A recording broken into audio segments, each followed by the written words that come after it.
Hello and welcome to Angler Journals. Today's tutorial is going to cover viewing your journal entries. From any page, hover over the Journal Entries tab and select View Journal Entries. The View Journal Entries page has three main sections. It has the Journal Entries list over in the top left. It has the filter or search criteria on the right. And then at the bottom it has the Journal Entry Information tabs, which display the information about the selected journal entry in the list. The journal entry list contains a list of all the journal entries that you have access to. That means it contains a list of all journal entries that you've authored and all the journal entries that other people have authored but have chosen to share with you or share some information with you. Each journal entry has an icon with it that tells you some information about it. If you see a journal entry that does not have an icon, that tells you that that journal entry is owned by you and you are not sharing any of the information about that journal entry with other people. If you see an icon with a group of people, that indicates that you are sharing that journal entry with other people and that you are the author of that journal entry. If you see the lock icon, that means that you are not the author of that journal entry, but someone else is, and they've chosen to share some of that information with you. The lock indicates that you are unable to modify any pieces of that journal entry. To select a journal entry, you simply click on one of the journal entries in the list, like so, and it will automatically load the journal entry information below. So as you can see, the dummy journal entry on December 5th, 2012 was selected because I clicked it. And if I scroll up and select tutorial journal entry, you'll see that tutorial journal entry gets selected and the information is populated within the tabs. At the bottom of the journal entry list, you'll see the number of records that are contained within the list, so 43 entries found, and there are also two buttons, or two arrows, a left arrow and a right arrow. The left arrow is for navigating to the previous journal entry in the list, and the right arrow is for navigating to the next journal entry in the list. This is helpful so that you don't have to scroll up, select a journal entry, scroll back down to the information, scroll back up, select another journal entry, and scroll back down and view the information. Instead, what you can do is center the information tabs on the page and just navigate forward and backwards. So I'm going to navigate to the next one, and it automatically loads a dummy journal entry, and I can navigate back to the previous one, and so on and so forth. The next section are the journal entry filters. They are located to the right of the journal entry list. The filters allow you to do your research. So by entering in certain filter criteria, you can narrow down the list of journal entries to match current conditions. Now there are a lot of filter criteria, and I'm not going to cover each one individually. I'm just going to kind of go through some of the more noteworthy ones. For any filter criteria where you see two text boxes, this indicates a range filter. That means that there's a start value and an end value.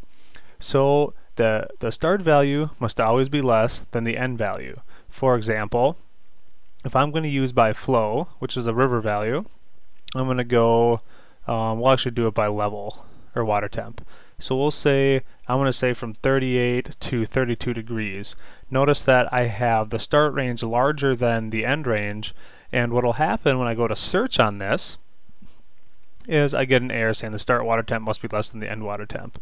So if you enter any incorrect information within these filters, we will show you an error dialog telling you what's wrong, and you'll have to correct it before you can search with those values. To tell the application that you want to use a filter, you actually have to check the checkbox to the left of the label. That tells us that you want to include this filter in your search. This is helpful if you have set a lot of filters and you want to turn some on and keep some off. It allows you to do that very interchangeably and quickly. One of the noteworthy filter fields is the by location filter field. To set the locations you want to filter by, you have to click the Select Locations link, which brings up this dialog, and to get a list of locations or bodies of water, I have to select the state, and in this text box I start typing. So I'm going to select Tutorial Lake as the location that I want to filter by. I can add multiple lakes if I wish, so I could also add Mille Lacs Lake and add that to the list as well. Then it'll filter for both Tutorial Lake and Mille Lacs Lakes. Now I can also remove one by clicking the remove link over here. So now my list only contains Tutorial Lake, and that's what I'm going to keep for my filter. Okay, and I'm going to tell it that I want to filter by location, and I'm going to deselect water temp because I don't want that one included, and I'm going to click the Search Journal Entries button. So there's the only journal entry that's been recorded for Tutorial Lake. Now I can deselect that and search the journal entries, and it brings up all the journal entries because I haven't selected any filter criteria. But now I may want to go back and re-enable that one and search it. It remembered my values and it will just include them in the filter. The next noteworthy search criteria is by keyword. So if you want to search by keywords, it's a comma delimited list of terms that you want to search for. So for example, if I want to search for Rapala and walleye, I put a comma in between the two, and it will search for journal entries that contain both the words Rapala and walleye. The keyword search searches in both the journal entry title and the journal entry description. So in this case, I'm going to deselect by location because that was too limiting, and we'll click Search Journal Entries. So all of these journal entries in the title either contain the word Rapala or contain the word walleye. So as you can see, it found all these journal entries. Now I can also put in multiple word search terms by not entering in a comma in between the words. So for example, I can search for tutorial journal entry. There's no commas in between the words, and it's going to find just one because it found that text in the title of the journal entry. As you can imagine, it can take some time to enter in these filters. So what we have done is we have allowed the ability to save what are called filter templates. Filter templates allow you to store certain search criteria that you use often. So for example, let's say I want to find all the journal entries in the fall. So I want to do October, or we'll do by month. So we'll do by month, and we want to do September, October, November, and December. Okay, well that means I can find all the journal entries that are in one of those months, right? So each time I want to come in here and search for fall journal entries, I don't want to have to reselect those values. So what I can do is I can click Save Filter Template, and I give the template a name if I want to create a new one, or I select the template that I want to update. So if you have existing templates, you can update that template by just choosing the template name here. So I'm going to give this one, I'm going to call this tutorial template, and I'm going to save it. Template successfully created. Okay. So now just to show you how this works, I'm going to use this brush icon over here, this broom icon, to clear all of the filter criteria. And then I'm going to come in here and I'm going to click the Apply Filter Template button. I'm going to find the tutorial template, and it's going to show me where or what filters are a part of this template. So here's another one called All Filters, and this one has values for every single filter that we offer. So I'm going to actually choose the tutorial template, and I'm going to click Apply Template. And now you can see that the months have been selected. This is really handy and really convenient if you have many templates or complex templates that you want to reuse over time. This way you don't have to remember them, and you don't have to re-enter them every time you want to use a template. Okay, so one other thing to note here is that you may want to just view journal entries that you've created. You don't want to see journal entries that other people have authored. If you want to do that, you just check the Include My Entries Only checkbox right here, and you click Search Journal Entries, and now you won't see any of anybody else's journal entries. So if I uncheck it, you'll see there's one with a lock there, which means that somebody else authored it, and if I check it and search, that journal entry is now gone from the list. The final section of viewing journal entries are the journal entry information tabs, which are down at the bottom. As you can see here right now, there are 4 possible tabs. You won't always see 4 tabs, however.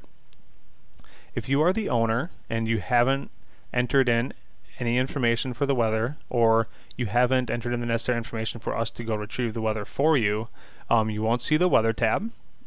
If you did not upload waypoints, you won't see the waypoints tab. If you are not the owner of the journal entry and the user that authored it did not choose to share waypoints with you, you won't see the waypoints tab. And if you are not the owner of or the author of the journal entry, you will never see the sharing options tab. The sharing options tab is only for the author's eyes. They probably don't want you to know who they're all sharing their information with. So by default, you'll never be able to see the sharing options for a journal entry that you are not the author of. In the journal entry info tab, it shows you all the basic information about a journal entry. So it tells you the location, the water temp, flow, level, etc. And it has the description right here. Then it also has the photos. It's important to note that if the author decided not to share photos with you, you will not see the photos show up down below here. The reason somebody might not want to share photos with you is if there's some kind of identifying background that identifies where they've been fishing, and they might not want to give you the exact location. And if you can see the photos, so if you're the owner or somebody sharing the photos with you, you can click on the photos, which will bring up the photos in a light box and allow you to scroll through and view larger versions of those images. The Weather tab contains a list of charts. These charts represent the air pressure, the wind direction, the temperature, and the wind speed. The dark blue section on each chart represents the time that you were out fishing, and the red X's represent waypoints that you might have uploaded. So if you uploaded waypoints, we take the time off of those waypoints and stamp them onto the charts so you can get an idea of what the weather was doing at the time you caught those fish. This can be helpful if you want to say, oh man, the wind really picked up and I started catching fish, or it started raining and I stopped catching fish, or maybe there was no explanation and it was the pressure change that you started catching fish. This kind of gives you a nice visual representation of what was happening with the weather when you were catching fish. The Waypoints tab contains all of the waypoints displayed on a map. So these are the waypoints that were uploaded when the journal entry was created. On the left hand side, where the waypoint list exists, you'll see that there are several icons. The green icon up above the list allows you to add all the waypoints to your export queue. So if you click the plus icon, you'll see that it changed all of these to minus icons, indicating that it just added them all to your export list. The minus icon does just the opposite. It removes all the waypoints from your list, like so. Now you can also add each waypoint individually by clicking the plus icon right next to each waypoint list item. If you are the owner, you will see the red X, and the red X will actually delete that waypoint. If you're not the owner of the journal entry, you will not be able to delete the waypoint. And over on the right, you can see the waypoint information. So each waypoint has, by default, some information. So when you upload waypoints, we actually extract off the date, time that the waypoint was created, the latitude and longitude, and the depth reading if it's there. We also have the icon as well, but we don't show you what the icon name was here because we display it on the map for you. Now, we do have a waypoint management section which allows you to enter in additional information about each waypoint. So you can tell it, what the water temp was, what the bottom type, an event type. I'm not going to go over all these options here, but I encourage you to check out the waypoint management tutorial where it's going to go over all these items in detail. And one other thing to note is that as you hover over this list over here, it actually highlights the waypoint on the map. So if you look to the right, you'll see that the hovered waypoint list item actually gets highlighted on the map in yellow. And when I select it, it generates the waypoint info here. The final tab is the Sharing Options tab. The Sharing Options tab just shows the owner what information they're sharing about this journal entry and with whom. As you can see, when I created this journal entry, I decided to share this journal entry with the group blah blah, and I am sharing the waypoints and I'm sharing the photos. I am not sharing the journal entry with this test group, and therefore I'm not sharing the waypoints or the share photos. This is just a quick way for you to see who you're sharing this information with and what information you're sharing with each group. That's viewing journal entries. I am sure that you will spend a lot of time on this page, as this is where the bulk of the research is done while you're researching what to do for your next outings.